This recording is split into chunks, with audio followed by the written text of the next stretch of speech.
Hi, Terry VanNoy. Welcome to Math Class with Terry V.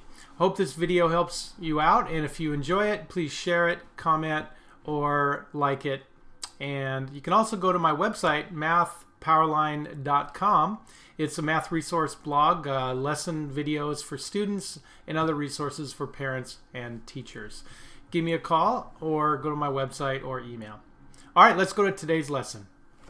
All right, we're looking at factoring these trinomial expressions, 16 through 20 here on my page. And the difference between these and the ones in the previous video is that the coefficient of the first term, the quadratic term, is not 1. The other ones didn't have a coefficient. Actually, it was 1. But here we have a 2, here we have a 3, here we have a 6, a 7, a 7. And it just makes a little more complicated to figure this out. So here's the key to factoring these trinomials into binomials. What we do is we look at the coefficient of the first term, the p squared term, and notice that there's only a way to make 2 times 1. Those are the only factors. Now we look at the third term, which is the constant, and again in this case there's only 2 possible combinations, 3 and 1 or 1 and 3. So what we have to do is try to figure out the right combination so that the inside multiplication and the outside multiplications give us our middle term. And of course we're looking at the middle term here of a positive 5p. Now the signs do give you a clue, and we'll kind of go over those as we work through these. But notice how in this case you have a positive third term and a positive second term. And that means, as you'll see in these other patterns, that both of these are positive. All right, so I know I have to have a 2x and a 1x. Okay, and I'll just write x here. And then I have to figure out, is it 3 and 1 or 1 and 3? Okay, now notice that it's 5p. Okay, so it looks like if we try it out, and sometimes it's trial and error, if I can put a 3 there and a 1 there, and I notice that 3 times x would give me 3x, 2x times 1 is 2x, and now I would have the right combination of middle terms. Now I'm writing down all these steps here in this first problem as an example, but we can do this in your heads if you understand the pattern. So again, 3x plus 2x gives me my middle term there. So my final answer is 2x plus 3 and x plus 1. Let's look at number 17. 3x squared minus 4x minus 15. Now in this case, I know that 3x can only be made from a 3 and a 1 coefficient combination of factors. So definitely one binomial group will have 3x and the other will just have a 1x or an x. So I'm going to go ahead and just structure that out. I do take a note of the signs. That'll give me a little bit of a clue.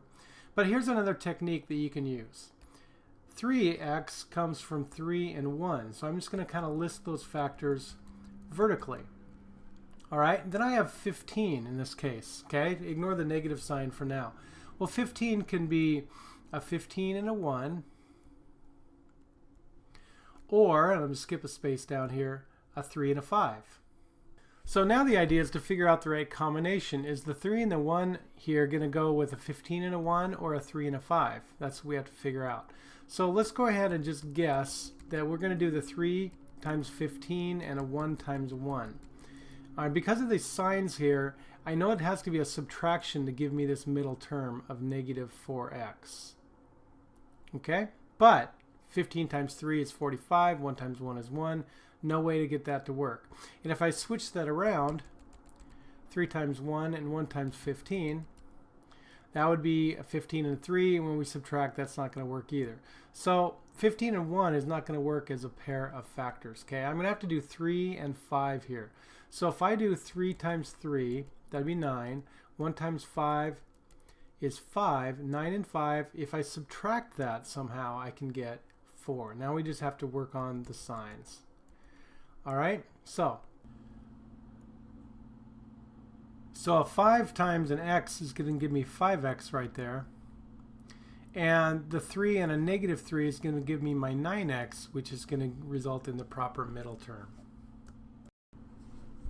So on number 17, we have 3x plus 5 and x minus 3. Okay, sometimes it takes a little bit of erasing, trial and error to get the signs to work out correctly. Now you try 18, 19, and 20, and I'll show you the answer and we'll talk through it. All right, number 18, I hope you caught the fact that the 3 is a greatest common factor that you can take out of all 3 terms to begin with. All right, what your answer is, if you have a 3 multiplied already by either this first binomial or that binomial, you have a correct answer. It's just not in simplest form, and the idea is to factor completely. So check your answer if you don't have what I have.